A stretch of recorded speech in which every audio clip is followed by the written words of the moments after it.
Anong ginagawa mo?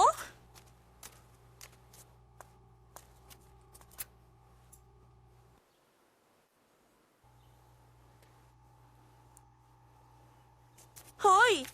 Bakit ka sunod ng sunod sa akin? Sa wakas, ano ba talaga ang nangyari? Sabihin mo na! Alam ko, kahit anong sabihin ko, hindi mo ako mapapatawad. Pero paano naman yung doktor? Ha? Iniwan mo ako para sa kanya?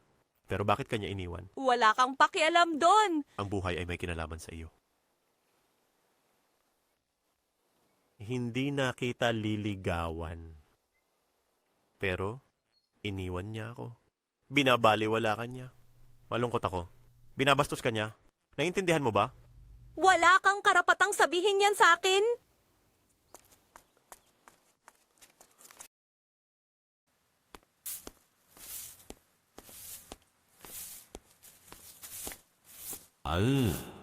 Ano ang sadya mo dito? Bumaba ako dito dahil may gusto akong itanong kay Nguyet.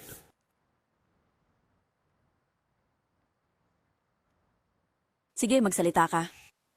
Bakit sinabi ni Nguyet kay Min na anak ko ang anak ni Nguyet? Kahit may pagkakamali ako kay Nguyet noon, nakaraan na yon. Huwag sanang magtanim ng galit si Nguyet para hindi kami magkawatak-watak ng anak ko. Akala mo ba sinabi kong si Ukmay ang anak mo? Dahil ba gusto kong saktan ang pamilya mo? Akala mo ba kinuha ko ang anak kong babae? Nagpunta ako dito para magbiro sa'yo. Tingnan mo siya. Sabihin mo, siya ba ay katulad niya? Hindi mangyayari iyon. Hindi maaaring anak ko si Uthme. Kaka. Yun ang totoo. Kung maniniwala ka o hindi, nasa iyo na yon. Hindi ko kailangan na maniwala ka sa bagay na yon. Pero sinabi ko na kay Bin na magkapatid sila. At sinabi sa kanya na lumayo kay Upi ko. Nanay! Naiintindihan mo ba? Ano? Nanay! Alam na nila ang totoo.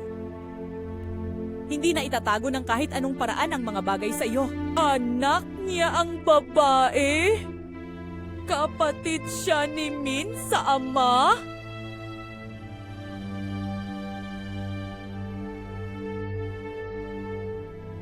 Ikaw! Paanong mangyayari iyon? Hindi!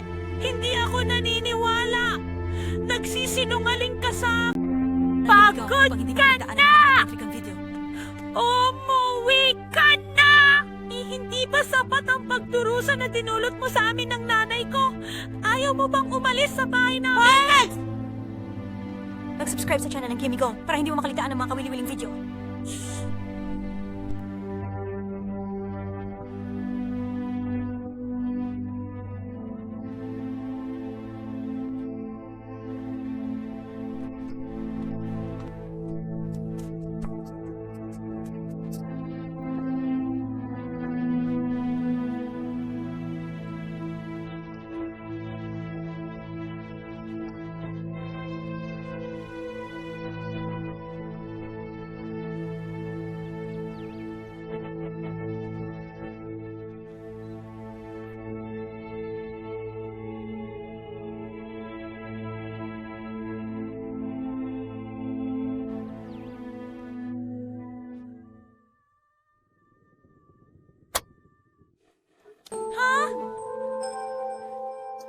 Hindi ko makita.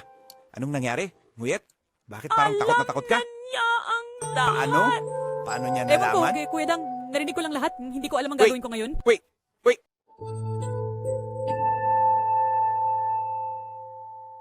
Tama ka lang, Nguyet. Si Utmay ay malakas na bata. Ngayon, hanapin natin siya.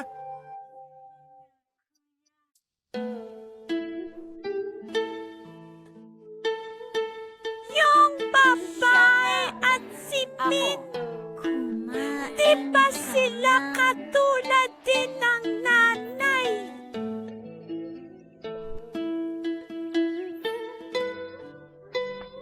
May, hinahanap kita ng tito at mama mo buong araw. May.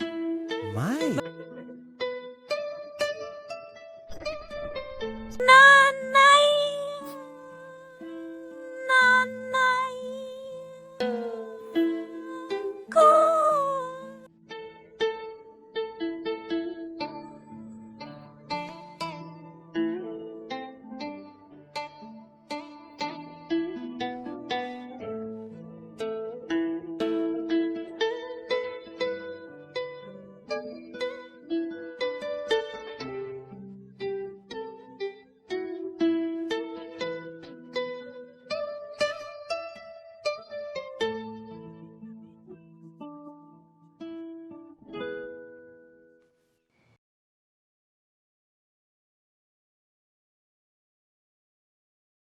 Nasaan ang lahat? Umuwi si Hai at walang tao sa bahay. Shellfish, clouds. Ha? Ano ang nangyari, Mag-isip sa kabilang Tiana? paraan. Hey, turn around. I want to talk to you.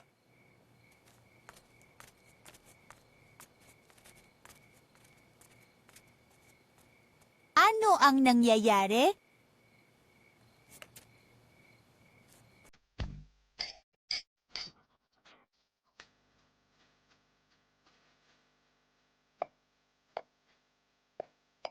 Mga bata, gamitin nyo na. Opo. Opo. Bakit po kayo tahimik? Wala namang nangyayari, Mrs. Si Huang Min, sinabi niya na mag apply siya sa ospital ng tatay ni Tuiling. Ano sa palagay mo? Sa akin parang sobrang nakakahiya ito. 3 magiging asawa ng direktor ng ospital, ngunit kailangan pang mag-apply. Parang sobrang hirap naman. Kausapin niyo po ako. Kaya mo yan. Depende sa gusto mo. Ngayon, gawin mo lang kung ano ang gusto mo para maging angkop. Bakit parang iba ka ngayon? Karaniwan, ikaw ang pinakagusto na pumunta siya sa ospital ng tatay ni Toylin. Wala lang. Ngayon malaki na siya. Alam na niya kung ano ang tama at mali. Bukod pa rito, gusto niyang ipakita ang kanyang kakayahan. Maaari ko bang pigilan ito? Sige, kain na tayong lahat. Etong pagkain. Opo. Salamat po, tatay. Kain Ako, na. salamat po sa'yo. Hinatid na.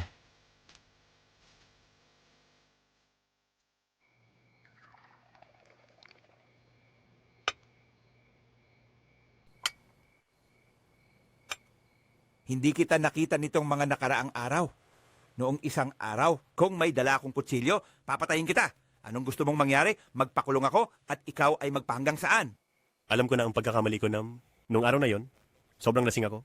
At galit din kay Utmay. Pero nangangako ako sa'yo, Nam, na wala akong ginawa sa kanya. Kita mo naman, Nam. Nakita mo na siya tumakas. Wala. Di ko eksaktong alam. Wala ka ba talagang ginawa? Pangako ko kay Kuya Nam yan. Kung matapang ka, kung ganong katapang, patayin mo na ako. Ha? Matalino ka? Ikaw ay big boy. Magaling Diyos ka. ko, paano ka mamamatay? Ano na ang gusto ni Uncle Nam ngayon? Ano man ang gusto ni Uncle Nam, pangako ko sa'yo. Bibigay ko. Sige, tama na. Tingnan natin kung anong mangyayari. Pero tungkol sa bagay na iyon, kahit balak lang, sapat na yung ikamatay. Kayang natiwala sa'yo na mabuting tao, sampal para sa'yo at sa kanya. Nakakahiya naman. Napakahiya. O wag mong sabihin, kahit kanino ang bagay na ito, naiintindihan mo ba?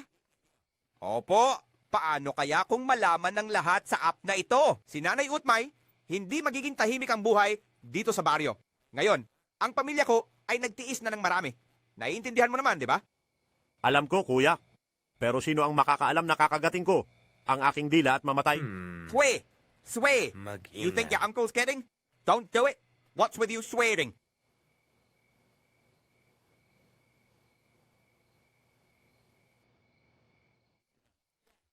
Pwede ka bang magsimula nang suportahan si Utmay ngayon? Pero hindi ba't matagal na tayong nagsusumikap para dito?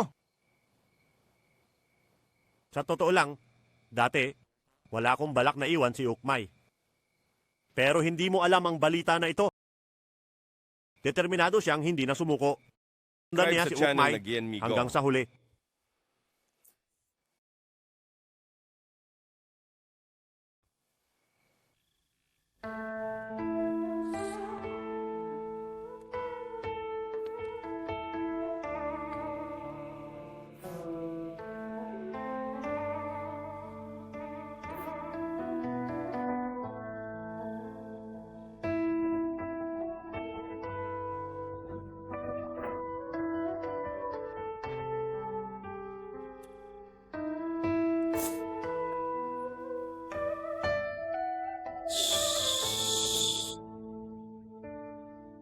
Bakit hindi mo sinabi kay ate?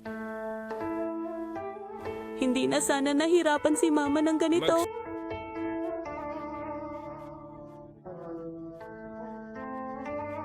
Papaalisin ni Mi.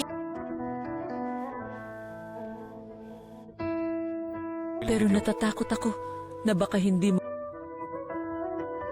Ito ang unang beses na ipinakita mo ang iyong kasintahan. Pero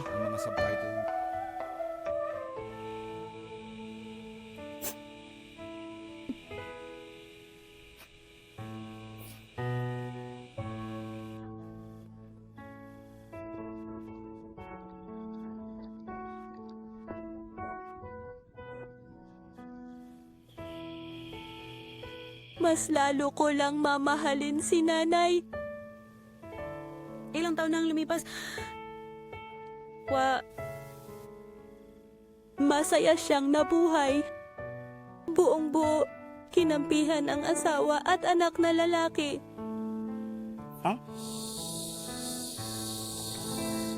Hindi na sana nalaman pa ni Papa na may anak siya.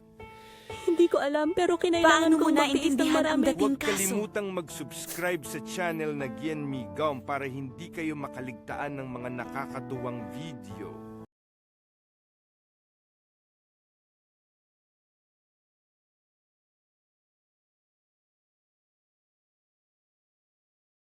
Kahit na hindi mawala si Papa. Kita tayong muli sa mga susunod puot ka ibig sabihin yan?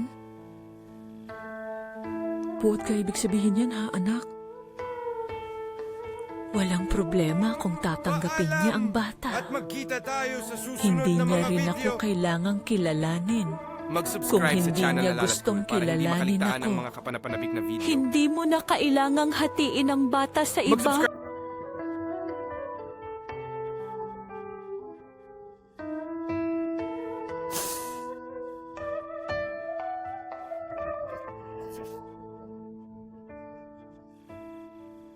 lumipad si Min. Sinabi ko na sa kanya na iwasan ka. Baka kaya sinasaktan kanya ng sadya. Makinig. Wala akong idea.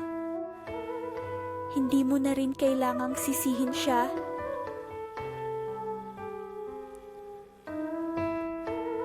Alam ng anak mo na nakakalungkot talaga.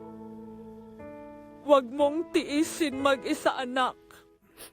Laging nandyan sina tita at tito para sa'yo.